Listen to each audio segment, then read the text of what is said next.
Maraming salamat. Nandito kayo ngayon sa kayo.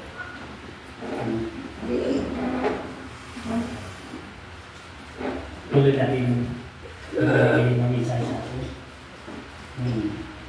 Maraming salamat. Dahil marami na pagbabago na ito nangyayari natin.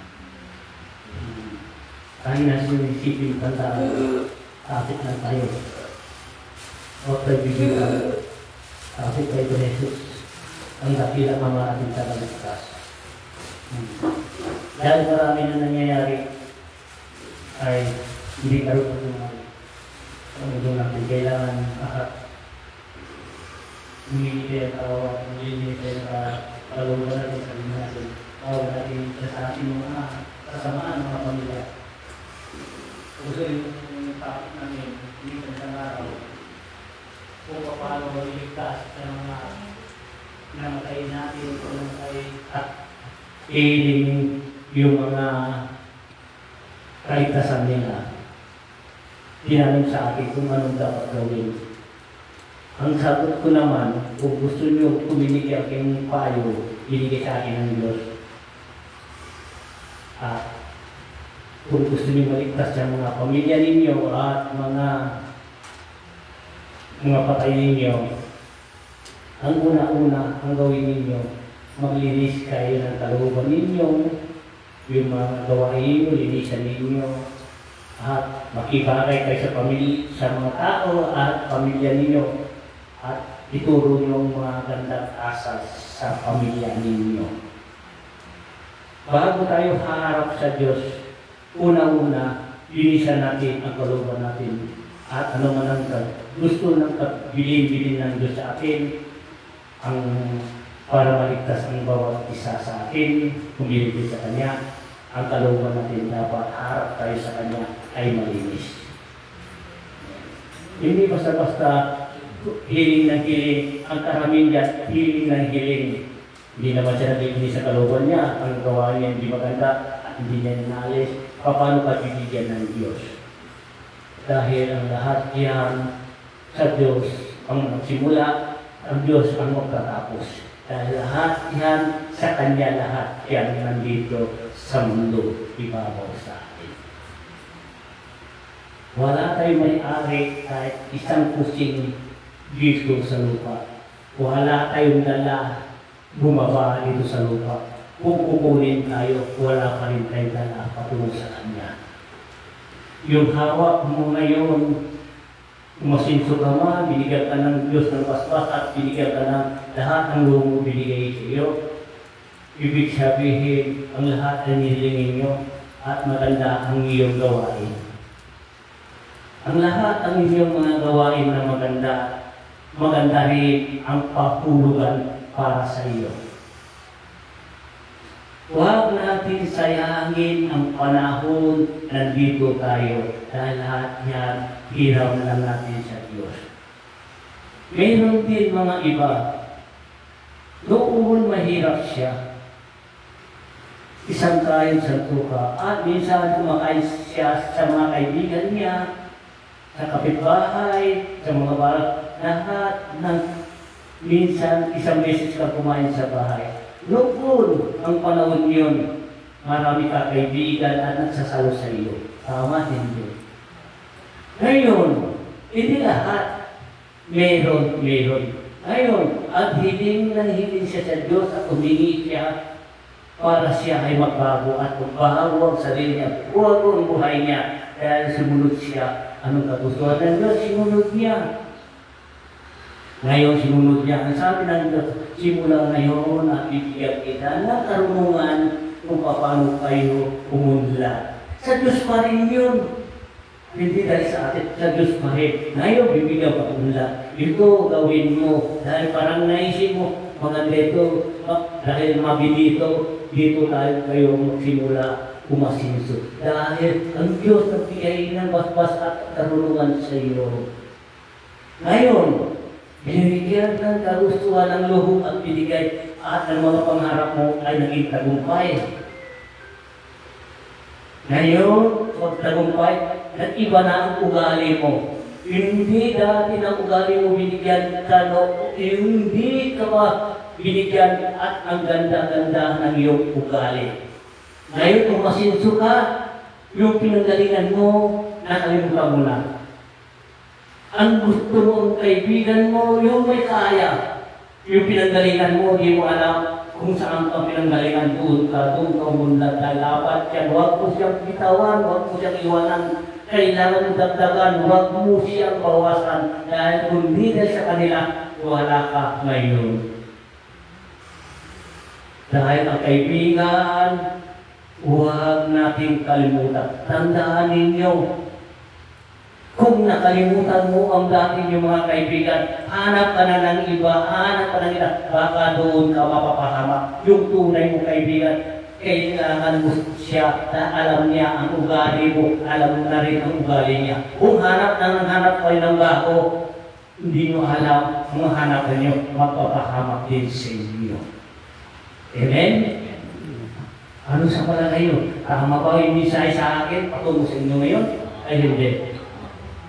Marami, palit ng palit, pagka tinang bumagsak siya, bumalik sa back to zero. Hindi lahat ng oras yun ay nasa iyo. Dahil ang Diyos lang nakakalam kung paano yan babawiin yan. Maraming paraan ng Diyos kung paano yan mawawala ang lahat. Puso kailangan natin ilagay sa puso at isip kung sino ka noon at dapat ganun ka pa rin ngayon. Sa pangalan ni Jesus, kung sino man ang noon ang ugali ni Jesus, pagbalik niya, siya pa rin. At ngayon, hindi siya nagbibitaw sa atin, siya rin ang nagligtas sa atin, siya rin ang nagbigay ng buhay sa atin. Sa pangalan ni Jesus, ang bilang tagaligtas natin. Kung sa mundo natin, paano tayo liligtas? Marami dito, iba-iba religion. Ay kung again, nasa global, hindi siya magkakulit. Sari-sari. Dapat, kahit iba-iba yan, sa pangalan ni Jesus ang dala-dala natin, dapat tayo magmahalan, isang tagaligtas natin. Hindi natin kailangan tayo nagtataasan.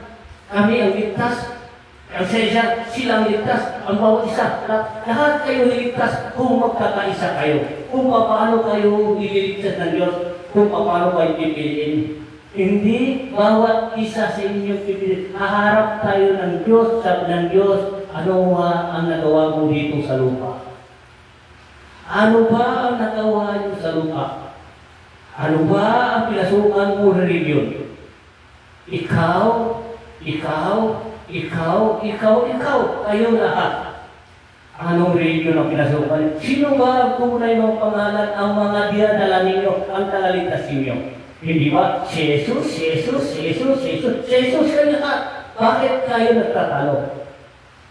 Paano ko kayo pipiliin kung bawat ililigtas ko kayo ang bawat isa? Dahil kayo mismo, di marunong magpatawad, kailangan mahalang kayo buhat pagmamahal ko sa inyo. Amen? O, kung gusto magtanong at gusto sumagot kayo, yun ang mensahe ng Diyos. Kailangan na tayo magkakaisa ngayon. Ang Pilipinas, ang ibababa si Jesus dito sa Pilipinas. Kailangan, bago siya lumabas at bago siya lumabas, nagkaisa na tayo lahat. Huwag natin sayangin ang panahon nandito tayo. Kailangan tayo dito magkaisa. Dahil isang Diyos natin, isang maniwala natin, isang Biblia natin, isa rin ang magtatanggol sa atin at magliligtas sa atin. Amen? Sino ba? Hindi ang Diyos niya si Jesus. Sino ba? Ay wala. Sino ba ang Diyos niya si Jesus? Ang paniwala at tagaligtas si Jesus. Kung sino ba ang dala-dala niya? Kung si Jesus, itaas ang kamay. Di ba? Lahat tayo, kung Jesus, anong dapat natin gawin dito sa mundo natin? Di ba? Magmahalan tayo. Isang tagaligtas natin. Huwag mong sabihin, ligtas ka. Ang sabi na ligtas ka, lumapit sa akin, sabi na ligtas daw siya. Ang tanong ko ba, naharap mo na ba ang Diyos? At humarap ka na ba sa Kanya? O hindi pa? Hindi pa. O, sino nagsabi ligtas ka? Hindi mo sarili mo lamang. Walang sino man magsasabi ligtas, kundi pa tayo iharap sa Diyos. Amen? Sino gusto nagsabi ligtas siya? Itaas ang kamay. Di ba? Hindi niyo masasabi dahil hindi mo tayo nagkaharap sa Diyos. Kahit ako hindi mo sasabihin, ligtas ako. Dahil ako lang, ang mga bagay binigay sa akin, minsan binigay ko sa inyo. Hindi mo sabihin, ligtas ako. Dahil hindi ko alam, dahil hindi pa ako nakaharap sa Kanya ng harapan. Nakikita ko siya. Kahit sa araw, nakikita ko siya. Minsan, sa ulang nakikita ko siya. Lahat sa Kanya ko, nakikita ko ang Diyos. Ang itsura niya, ang buhok niya ay grande. Kunti na siyang barbas. Mitsalalo ang mukha niya. Dahil ang katawan niya, namumula-mula. Dahil kung hindi dahil sa Kanya, wala ako dito. Sa Kanya lahat ang mga sinasabi ko, galing sa Kanya. Binumulong lang sa akin kung anong dapat ko sabihin sa inyo. Ngayon, tatanong ko, hindi ako marunong bumasa, hindi ako marunong sumulat. At lahat ang mga sinasabi ko, galing sa Kanya. Sabihin ninyo kung mali ba o hindi. Hindi ako nahihiya. Nagaharap ako sa mga insenyo dahil wala sa loob ko. Dahil siya ang sandata ko, siya ang aking iharap sa inyo kung ilang araw at pagdating ng oras yun. Dahil ang kagalingan ko, hindi rin galing sa akin, galing sa Diyos. Ang sabi niya, Ama, malakas ang iyong kapangyarihan. Hindi sa akin galing sa Diyos. Pinahiraw ng pagsamantala sa akin. Hindi ako nagpagaling sa inyo kung hindi si Jesus. Sabi ng mga ibang bansa, sino bang Diyos? Jesus Christ. Ang siya, ang lahat, maging hari o hari, tunay na hari, si Jesus Christ. Ang bugtong ng anak ng Diyos Ama. Sa atin naman ay si Jesus.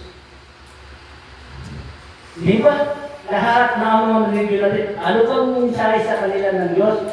Ay magkumbaba, magturo ng aral sa mga mabuti sa mga tao walang alam, turo ang mga magandang asal para sila ay sumunod. Hindi tayo na mataas, tayo matataas pa rin ang papakita natin sa Kanya. Hindi pwede yun sa Diyos. Kailangan natin magkumbaba, awunin sila sa bukit. Dahil sila walang alam. Kung may alam tayo, magkumbaba tayo para awunin sila lahat patungo sa Diyos. Yun ang mensahe ng salita ng Diyos. Amen. Nagtataka sila sa akin. Hindi ako nagbabasa ng Biblia. Dito naman aking salita. Walang paligoy-ligoy. Magtanong kayo, sasagutin ko kayo. Kahit oras mismo, stand ang sagot ko. Basta magtanong kayo tungkol sa Diyos, sagutin ko kayo sa pangalan ni Jesus. Sino gusto mong tanong? Kung walang magtanong kayo.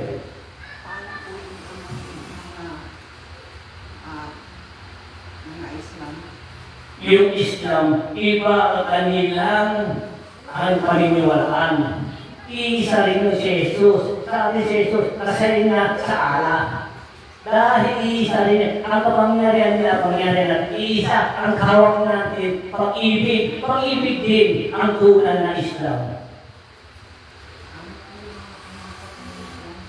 Iba, tulad ng Kristiyano din, meron din pumapatay. Iba-iba ang kanilang paniniwala, iba-iba rin ang kanilang isipan. Kung tayo ay malapit sa Diyos, maganda ngayon kung tayo, sinusuportan tayo ng Diyos. Ay sinusuportan natin tayo ng Diyos. May Islam, ang mga maraw-raw kung din. Ay si Allah, hindi pumapatay. Ay si Allah, magbunutin lang kung hindi ka sumunod. Dahil lahat ang gusto niya, pag-ibig, magmahalan at magkakaisang lahat. Sino pang gusto magtanong?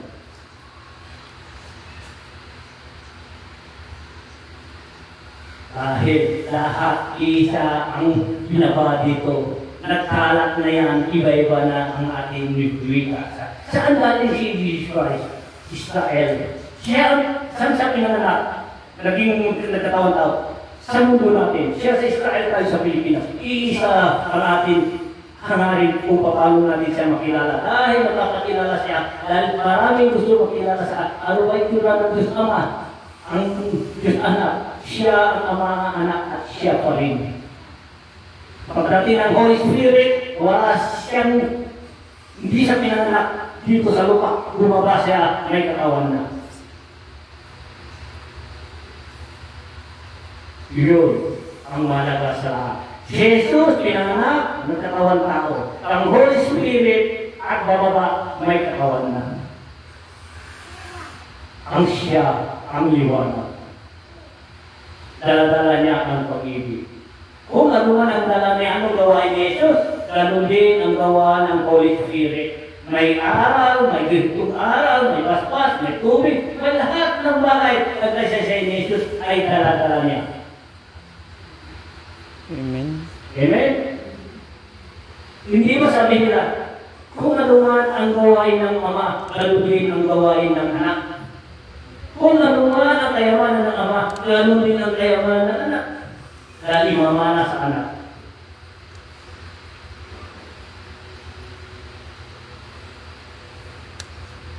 Ano ba? Kung gusto niyo malaman. Basta maganda ito. May araw kayo, ako wala. Magtanong kayo, sagutin ko kayo. Ito harap-harapan. Dahil kailangan ng Ama, mariwanagan ang bawat isa sa akin. Walang pwede simulan may higit pa sa Diyos.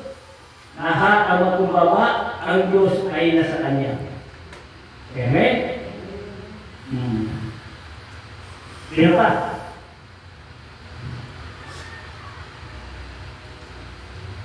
Yung mga tayo, naniniwala po sila na yung si Yahweh daw ang tunay na Diyos. Kasi, ang lahat ng sino bang nauna doon? Yahweh ay Jehovah. Kung ano man ang paniwala mo ang bawat isa sa inyo, paniwalaan nyo ang Diyos liwanag, ang siya ang mahalaga sa lahat. Tao na lang ang gumagawa ng mga pangalan. At sinabi ni Yahweh, ako siya. Jehovah, at ngayon lang, at sinilang, at ngayon lang nila. Ang nauna ay si Yahweh. Sino bang Diyos mo? Ako at siya ko. Isa rin yun. Sa paniwala mo, isa pa rin yun. Dahil tayo gumagawa ng kabutihan. Wala masama doon. Dahil lahat yan ang paliw. Dahil ang Diyos maraming alias yan. Maraming pangalan yan. Ang importante ang dala mo pag-ibig. Ang dala mo ang kabutihan. Ang Diyos ay sa inyo. Kahit di mo siya makilala, ang gawa mo mabuti. Ang Diyos ang gusto niya, di mo ang anak makilala. Gawin mo ang kabutihan, ako ay sa inyo. Kuha nyo. Dahil ang Diyos, marami pangalan. Mainit kong, maraming sa mga pangalan. Si Apo, wala kahit maraming pangalan kung sino man ang gusto. Basta dala-dala mo ng kabutihan. Tandaan ninyo, yun ang kagustuhan ng Diyos, ng magandang asal at marunong magpapababa, marunong magpatawad, marunong din manawain siya at marunong din magtulungan. Diyos ay nasa inyo. Amen. Amen. Hanggang dito lang muna ang ating sasabihin. Maraming salamat itong paspas ninyo. Amen na.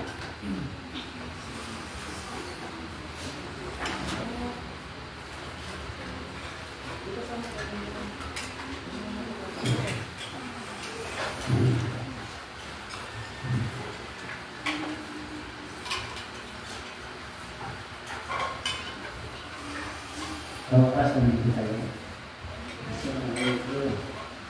Hello.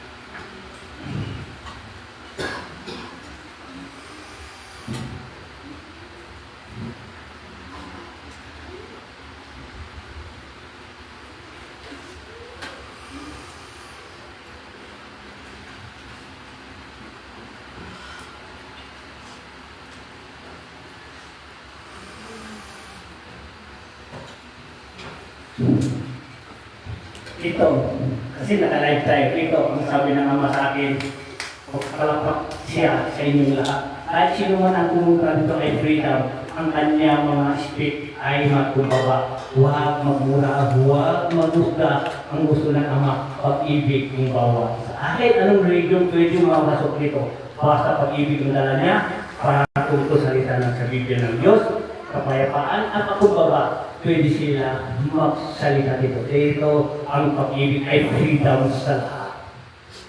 Ang sabi niya, Ama, ito ang binigay sinulat sa ulat. Itong pangalan, in time message of Yahweh, for New Jerusalem, therefore living God, Jesus Christ, buhay na Diyos. Dahil ang buhay na Diyos, walang posible, babalik ang Diyos ay buhay. Wala na sa krus at ito ala-ala. Ala-ala yung nangyari at kinubos tayo ng lahat. Amen? Pero siya at darating ang Holy Spirit ay buhay na Diyos. Freedom lahat at sino man basta ng patotoo pagkumbaba, pamilya tayo. Dahil ang gusto ng Ama, alisin na ang hindi maganda, pasok yung maganda, lahat at pagiging maganda ang kinabukasan ninyo lahat. Amen. Amen?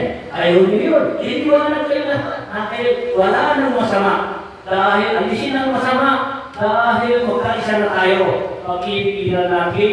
Isa lang ang hindi niya. Isa lang ang wika ay Tagalog sa Pilipinas. Yung wika natin. Tagalog ang gusto niya. Magkakaisa. Sila hindi mo na ba niya at pumunta mag-aral ng Tagalog. Dahil Pilipinas tayo. Pumunta ka sa Amerika, inis tayo doon. Pumunta sa Pilipinas. Kaya natin ang wika natin. Pilipinas. Ang Pilipino. Ang the best sa Pilipinas. Dahil atin ito. Amen. Okay? Tama hindi? Oo. Gusto. Sa templo, lahat, kailangan sabi ng Ama, sa Pilipinas, mayroon talaga mag-convert sa kanya, English, basahin ko ng Tagalog, dahil Pilipinas, ang piliin ng Diyos. Para, may Ilocano, may Bisaya, may Ilonggo, kung sila magkakasalita, hindi na makakapunta mga bisita doon dahil sa kanila. Kung doon sa lugar nila, turo sila ng araw ng Tagalog, ay Bisaya, ay Ilonggo, ay Ilocano, ay intindihan niya lahat ang sinasabi mo tungkol sa pagkumaba, pagsalita ng Diyos sa inyo. Tama, hindi? Dahil kung kita natin, kung Pilipinas yan ng Tagalog, halos lahat magkakaintindi. Kung kailangan bawat mayroong bisita, kahit sino man bisita, pagdating dito, kahit Visayas, Mindanao, iba-iba, isla, iba kong salita, kung Tagalog ang pag-usapan, magkakaintindihan tayo lahat. Amen. Amen? Tama ba ang sinasabi ko mo eh? Punta ka doon sa Ilocos, Ilocano. Punta ka, di mo alam ang Ilocano. Ano gagawin mo? Lalabas ka na, kung gusto mong kumilig, lumabas ka na. Pagdating nila dito, pagkasinan, kausapin mo, magtulong ka ng arap, sila pupunta dito, dahil mabisita, labas tayo, di natin maintindihan ang kanina ang sinasabi. Dahil ang templo ng Diyos, paano natin maintindihan? Dapat hawak natin yung wika natin para makaintindihan tayo lahat. Amen? Amen. Sino ba gusto mo magsalita? Di ba? Maganda, hindi? Doon mo makikita, iisa ang hangarin natin, ayunin natin, iisa ang tagaligtas natin ay si Jesus. Kung mabuti sa Amerika tayo, English speaking, English, lugar nila yun, bansa nila yun, kung tayo mismo, ang sabi ng Ama naman, tayo mismo, dito man sa Pilipinas, maraming wika ang salita, iba-iba ang lumalabas sa inyong mga dialogue. Ngayon, yung wika ninyo, ang dialogue nila ang minigay, ang salita, ano alam mo doon? Kung di mo alam, hindi mo na napakinggan ang salita nila. Kung ikaw isang bisita, di namin parang salitang manok. Pumunta sa magsalitang manok. Dahil ang kailangan, kung halimbawa itong templo sa lahat, Tagalog para magkaintindihan tayo na. Amen. And Mabuhay sa inyong lahat sa pangalan ni Jesus at ilang Ama ang tagalitaas. Maraming salamat. Magandang hapon po sa inyo. Yes, salamat sa dito. Thank you for watching sa inyong lahat and a blessed Sunday. And tapos natin share natin na virtual card. Then tayo po ay mag-end live natin. Dahil mag-live po tayo ng panibago. Thank you for watching and God bless po sa inyong lahat. And live na po tayo. Live po tayo para sa healings naman po natin. Thank you for watching and God bless po sa inyong lahat at naway na sa mabuting kalagayan po kayo at ingat po palagi. As always,